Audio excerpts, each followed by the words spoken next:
Good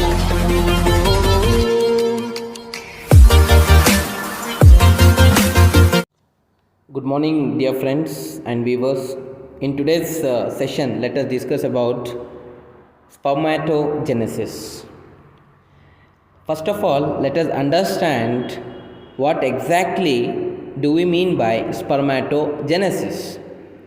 Dear friends, let me tell you that it is a process where there is formation of haploid sperms. When I am referring to haploid, just remember that it is only single set of chromosomes from the parent, male parent.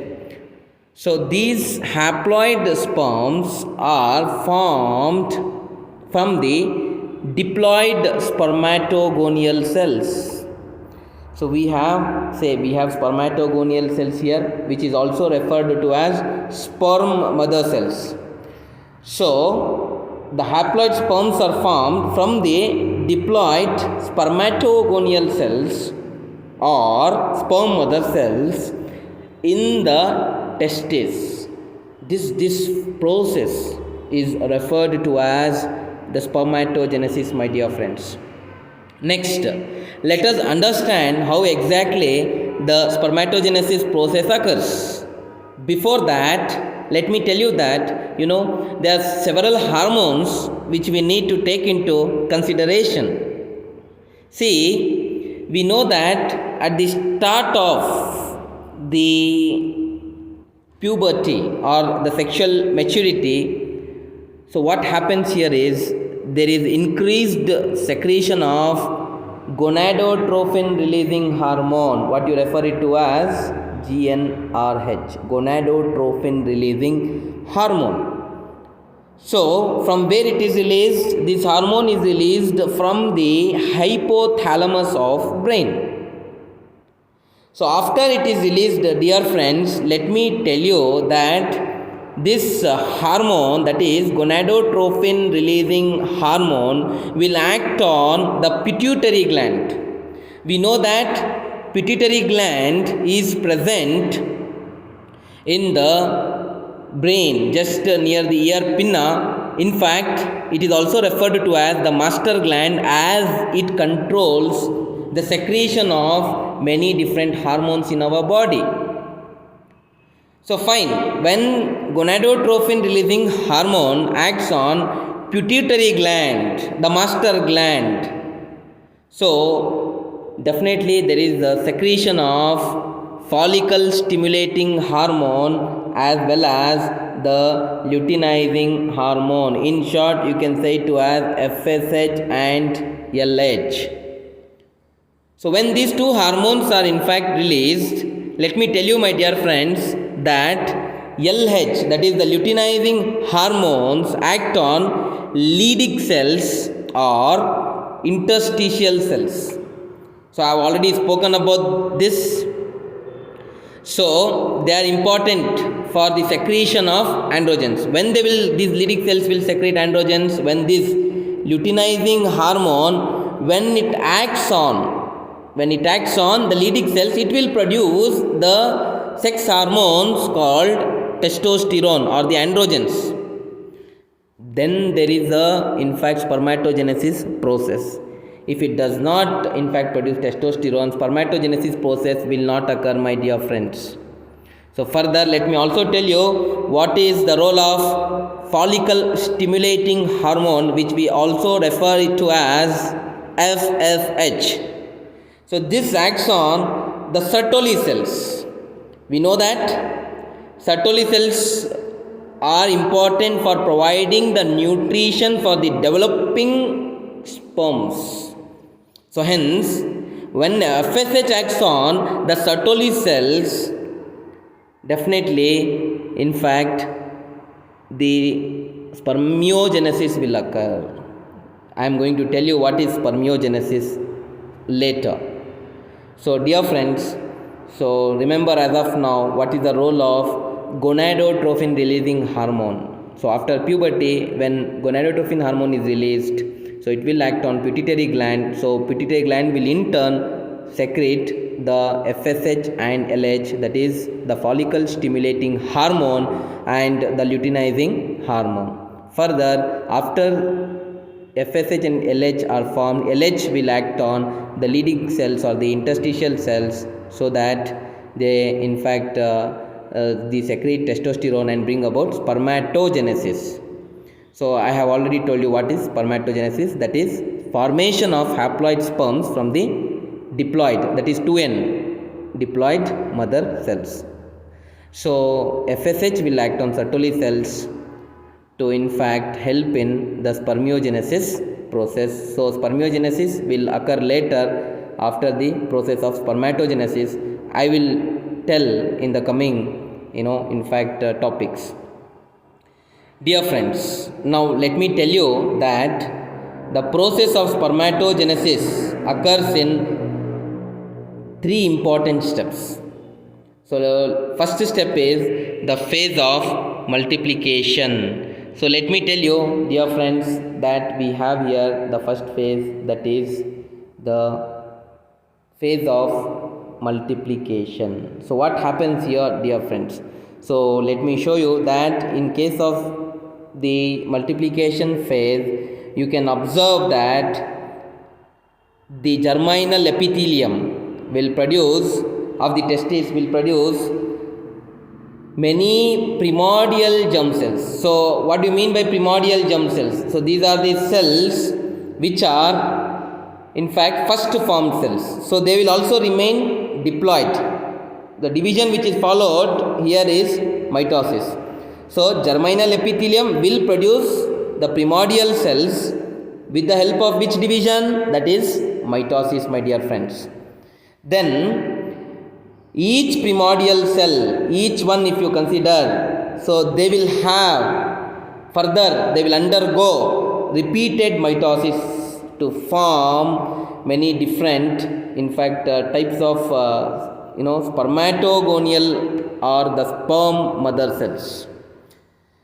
So a very large number of in fact sperm mother cells are formed. They are also diploid. Diploid, when I say, so the condition is maintained here 2N. So it was 44XY here, it was the same will be maintained in the sperm mother cells or the spermatogonial cells. So here we need one important hormone in the multiplication phase, that is the FSH, follicle stimulating hormone. When follicle stimulating hormone is secreted in sufficient quantities, definitely all these possibilities, that is germinal epithelium to form the primordial cells and further primordial cells to undergo mitosis again and to form large number of spermatogonia or the sperm mother cells, there is a possibility. So dear friends, remember FSH, that is follicle stimulating hormone. Further, dear friends, let us move on to the next stage, that is we have the phase of growth. So here, what happens during this phase, dear friends? So already we know that the spermatogonial cells or the sperm mother cells are formed, which are, I have already told you that they are diploid. They are diploid, which is also represented here. So these cells will undergo the growth and development. So I have already told you the phase name itself suggests us growth phase. So here growth and development will occur, but to growth and development to occur, they need nutrition. So from where do they get the nutrition? They derive the nutrition from the cells we call it as the Sertoli cells. I have already spoken about Sertoli cells. So Sertoli cells are the cells which provide the nutrition for the developing sperms or the sperm mother cells rather. So remember that. So further, the spermatogonial mother cells will form the primary spermatocytes in the growth phase. They are also diploid, dear friends. They carry both the sets of chromosomes. So in fact, when we refer primary spermatocytes, let me tell you, they are very much enlarged in size when compared to the other cells, that is, let me tell you, the sperm mother cells or the primordial cells. When you compare these cells, primary spermatocytes are very much enlarged in their size. They are very much big with a prominent cytoplasm and nucleus. Dear friends, finally we have one more important phase. We refer that to as the maturation phase.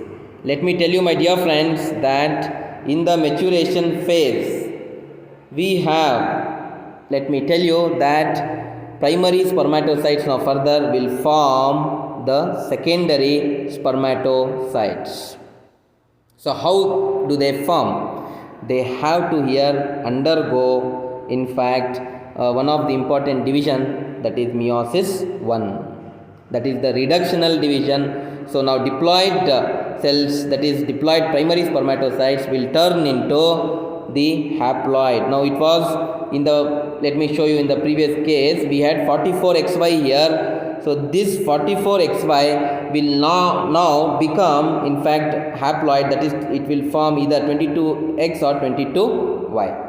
So only a single set of chromosomes will be transferred, that is with the help of a division called meiosis 1. So that is reductional division. So dear friends, so when this meiosis 1 occurs, so what happens, let us understand. So now when you observe here, we have in fact formation of secondary spermatocytes. So these secondary spermatocytes will further, in fact, undergo only two secondary spermatocytes are formed. So they will, each one will undergo meiosis 2. That is also the second reductional division, similar to mitosis. So when I say similar to mitosis, so the condition will be maintained. So 22X carrying cells will form 22X itself, that is haploid, they maintain the condition. 22Y, that here also the haploid condition will be maintained. So overall we can say this as that 4 haploid spermatids are formed. So this is in fact, all this together we refer it to as spermatogenesis. Further, let me tell you, my dear friends, the spermatids or the haploid spermatids, 4 haploid spermatids which are formed, dear friends, are non-motile, they are non-functional. So we need to make them motile and functional. So there needs to occur one more important process, we call that to as the spermatogenesis. So what happens here, my dear friends? Let me tell you that the spermatids will undergo further the spermatogenesis or spermiogenesis process, wherein the conversion of non-functional and non-mobile haploid spermatids into functional and mobile. Mobile here indicates that they have motility, they have movement, proper movement for the fertilization process to occur. So functional and mobile haploid sperms will be formed from the, as I said, non-functional and non-mobile haploid sperms. So this process is referred to as I said, spermatogenesis or spermiogenesis, dear friends. Further, let me tell you now that after this process occurs, the sperm head gets embedded in the Sertoli cells, and finally sperms are released into the seminiferous tubules.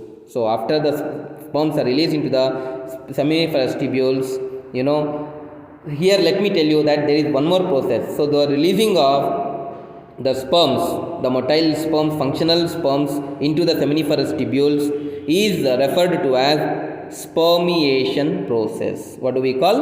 Spermiation process.